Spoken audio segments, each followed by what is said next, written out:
नवरात्रि का दूसरा दिन मां ब्रह्मचारिणी को समर्पित होता है, जो तप, त्याग, संयम और आत्मबल की साक्षात प्रतीक मानी जाती हैं। यह दिन हमें यह सिखाता है कि जीवन में किसी भी बड़े लक्ष्य को प्राप्त करने के लिए धैर्य, समर्पण और कठिन साधना कितनी आवश्यक होती है। मां ब्रह्मचारिणी का स्वरूप अत्यंत सरल और दिव्य है। वे सफेद वस्त्र धारण करती हैं।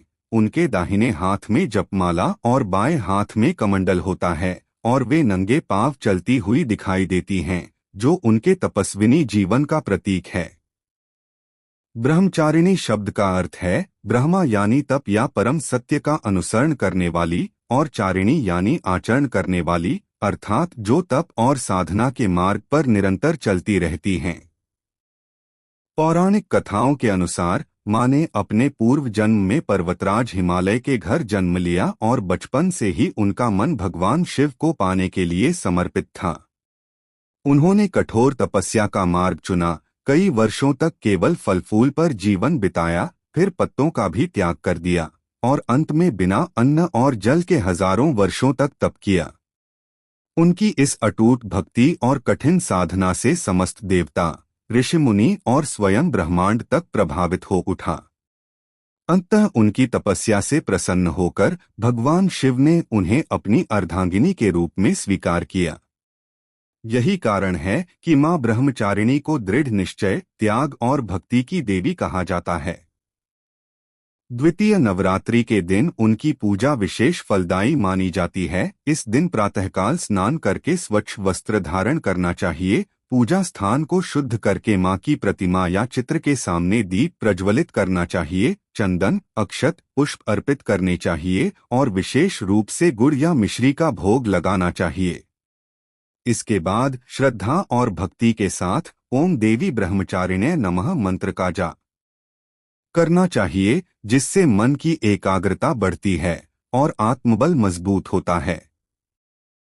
ज्योतिष और आध्यात्मिक दृष्टि से भी यह दिन अत्यंत महत्वपूर्ण माना जाता है, क्योंकि यह साधक के मन को स्थिर करता है और उसे अपने लक्ष्य की ओर केंद्रित करता है।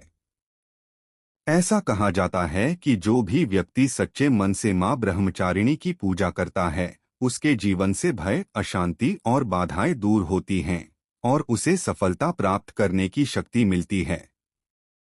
यह दिन हमें यह भी सिखाता है कि जीवन में आने वाली कठिनाइयों से घबराना नहीं चाहिए, बल्कि धैर्य और विश्वास के साथ उनका सामना करना चाहिए, क्योंकि हर कठिन परीक्षा के बाद सफलता अवश्य मिलती है।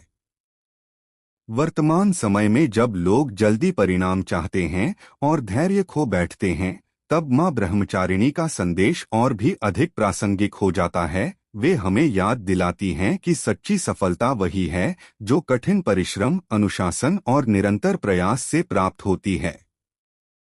नवरात्रि के इस पावन अवसर पर यदि हम मां ब्रह्मचारिणी के गुणों को अपने जीवन में अपनाएं, जैसे संयम, समर्पण और सकारात्मक सोच, तो हम न केवल अपने लक्ष्यों को प्राप्त कर सकते हैं, बल्कि एक शांत, संतुलित और सफल जीवन भी जी सकते हैं। इसलिए द्वितीय नवरात्रि का यह दिन केवल पूजा अर्चना तक सीमित नहीं है, बल्कि यह आत्मचिंतन, आत्मविकास और अपने जीवन को सही दिशा देने का भी अवसर है। जो भी भक्त श्रद्धा और विश्वास के साथ मां की आराधना करता है, उसे मानसिक शांति, आत्मविश्वास और जीवन में आगे बढ़ने की प्रेरणा अवश्य प्राप्त होती है और मां ब्रह्मचारिणी का आशीर्वाद उसके जीवन को उज्ज्वल और सफल बना देता है।